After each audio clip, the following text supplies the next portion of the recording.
बताऊं? ऐसे कैसे बताऊं? अब मुखिया जी तुरंत कुर्सी मंगवाए, कहे कुर्सी लाओ, बैठे, कहे बुलाओ सबको। तो सबको वहां पर आना पड़ा, सबकी पेशी हुई। अब मुखिया जी के सामने पहुंचते ही बुढ़ऊ मतलब ससुर जी पहले अपना सफाई देना चालू कर दिए। मुखिया जी देखिए हमारी आयु कितनी है? हाँ 80 साल है, लेकिन ये हमें कह दी कि जन्मे ही नहीं है, बताइए कैसे इनको रखूं? तो मुखिया जी तुरंत पलट गए, कहा मुखिया जी भी पारा गरम। तो क्यों बेटी ऐसी कही हो? तो स्वीकार करती है बहू, कहती है जी मैंने कहा है, लेकिन किसके सामने कहा है? तो एक बाबा आए थे उनके सामने कह दिए। तो कहे ऐसा क्यों कही? कहीं इसका राज जानना चाहते हैं और आप लोग भी जानना चाहते हो तो जनाए, वरना आगे बढ़े। हाँ अच्छा तब ठीक है, मैं इसलिए पूछ रहा हूं कि इंटरेस्ट है तो बताएं। तो जब बहू कहती है कि इसका राज जानना चाहते हैं तो फिर सबको बुलाइए। तो सभी आए, बेटा भी आए, सास भी आ गए, सभी लोग पेश हो गए। तो बोलो बेटी ऐसा क्यों तुमने कहा? तो बहू कहना चालू कर दी कि एक महात्मा जी गांव में फेरी लगा रहे थे, घूम रहे थे और यही कहते हुए कि मेरे भट्ठी में आग लगा, कोई बुझा दे, लेकिन मैंने देखा कि कोई उनको बुलाया नहीं। तो मैं समझ गया इनके भाषा को, इसलिए उन्हीं के भाषा में मैंने अपने पतिदेव को कहा कि आप उस महात्मा जी को बुलाइए, उनके भट्ठी में आग लगी है, मैं बुझा दूंगी। तो दरवाजे पर आए, बैठे। सुबह का बेला था, मैं स्नान करके भोजन पका रही थी और उनके सामने रख दी और बताया कि महात्मा जी आप आग बुझा लें। तो महात्मा जी जैसे ही भोजन को लेना शुरू किया तो पहला सवाल किया कि ये भोजन बासी है कि ताजा है? तो मैंने कहा था कि ये भोजन बासी है। तो देखो देखो मुखिया जी, अभी आपके भी सामने कह रही है, ससुर जी पारा गरम है, देखिए आपके सामने भी वही कह रही है। अभी कह रही है कि खाना पका करके दे रहा है, फिर कह रही बासी है। तो कह, तो सुनिए, महात्मा जी का जो पूछने का भाव था उसी तरह से मैंने जवाब दिया कि ये बासी है, अर्थात मेरी कमाई नहीं है, ये हमारे सास है और ससुर की कमाई है। आया कुछ समझ में बात? हाँ, आज भी कितने दूसरे पर ही आश्रित हैं, बासी। तो जैसे ही जब मुखिया जी ने सुना कि ये तो सास ससुर की कमाई का, इसलिए बासी बताई, ये पति की कमाई नहीं है, तब तो मुखिया जी का फिर मूड घूम गया। कारे बुढ़े कितनी लायक बहू है और तुम कह रहे हो अरे वो तो ठीक है, लेकिन आगे तो पूछिए। क्या बेटी बताओ फिर तुमने क्या ऐसी बात कहा? कह सुनिए मुखिया जी, भोजन ले रहे थे और महात्मा जी ने पूछा कि बेटी बताओ तुम्हारी आयु कितनी है? तो मैंने बताया 12 वर्ष। तो मुखिया जी ने पूछा ऐसा क्यों बताया, तुम 12 वर्ष की हो? तो बहू कहती है जी कैसे हुआ?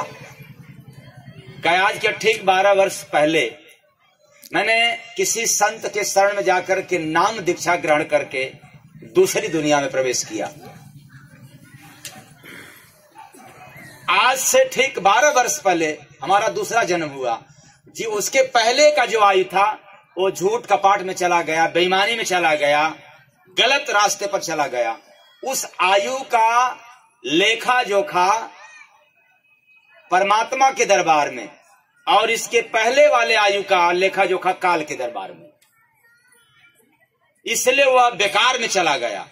अब हमारा साकार में है, यही 12 वर्ष आयु की कमाई हमारे आत्मा के लिए काम आएगा।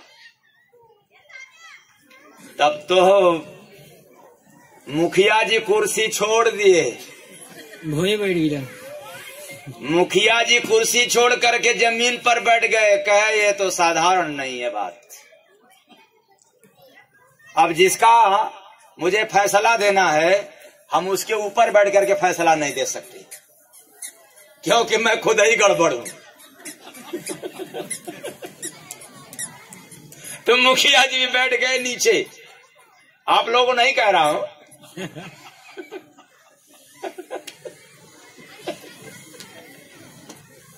आप लोग लगाए हैं कुर्सी तो आराम से बैठे रहे, क्योंकि ये तो मुखिया जी बैठ गए नीचे। फिर बताया अच्छा बेटी, तो फिर 6 बरस कैसे बता दी? तो इसलिए कि शादी होने के बाद इनको समझाते समझाते 6 बरस लग गया पतिदेव को। ये जल्दी मानने को तैयार नहीं होते थे।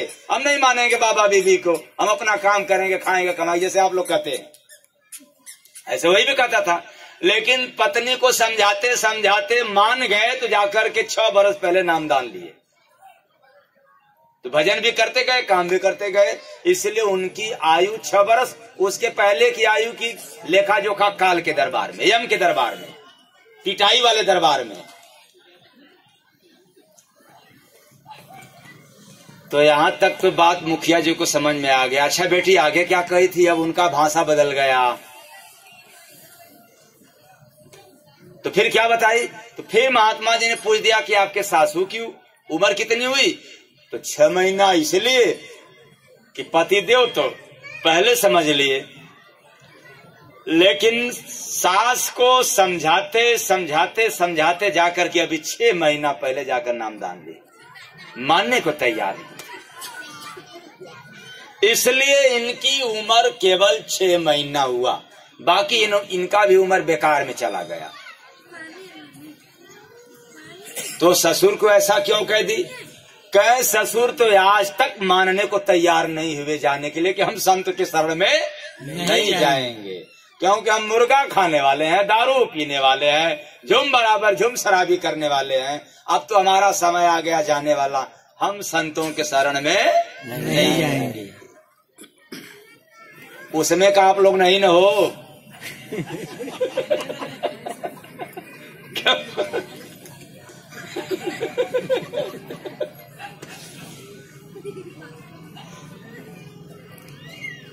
उसके बाद फिर मुखिया ने क्या कहा?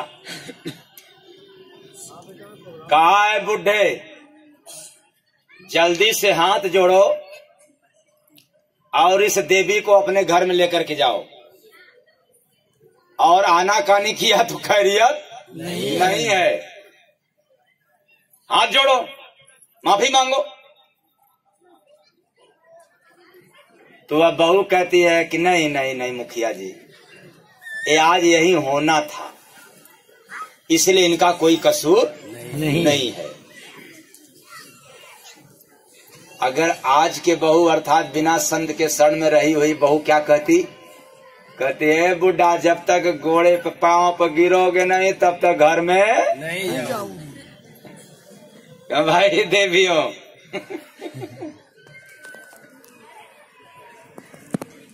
तो अंत में हाथ भी जोड़ी, माफी मांगी वो बहू। कहती है जो हुआ है कोई गलत नहीं हुआ है, क्योंकि जिस लाइन में जिस पद पे हैं उसका राज सभी लोग जानने वाले नहीं होते हैं। तो कहने का तात्पर्य है कि इसके पहले आप जितना भी अच्छा से अच्छा काम कर दिया, याद रखना यह काम आपको अंत में निकाम बना करके भेजेगा। जब तक यह भक्ति भजन वाला काम नहीं किया, एक भक्ति भजन के सिवा दुनिया का करोड़ों करोड़ों काम कर लें या करोड़ों दौलत संचित कर लें, लेकिन आप निकाम ही बन करके जाओगे। सकाम बन करके जाना है तो भक्ति भजन करना पड़ेगा।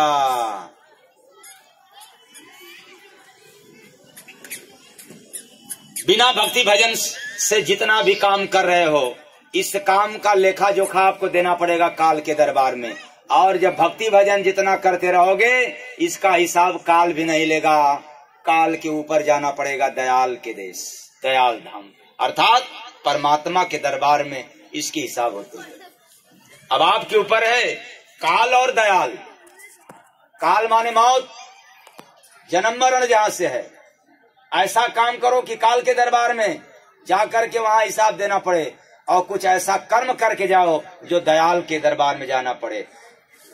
आपके ऊपर है, मर्जी चुन लें, काल वाला काम या दयाल वाला। कौन वाला काम? दयाल वाला। दयाल वाला काम। तो काल वाला काम तो अपने मन से किया जाता है। मन के गुलाम जो होते हैं, जो मन की गुलामी करते हैं, जो मन के मुताबिक चलते हैं, वो काल वाला काम करते हैं। और जो दयाल वाला काम है वो संत के आदेश के अनुसार चलता है। जिसके ऊपर मन का आदेश है वो काल वाला काम करता है, और जिसके ऊपर संत का आदेश है वो दयाल वाला काम करता है। तो मन भज प्रभु का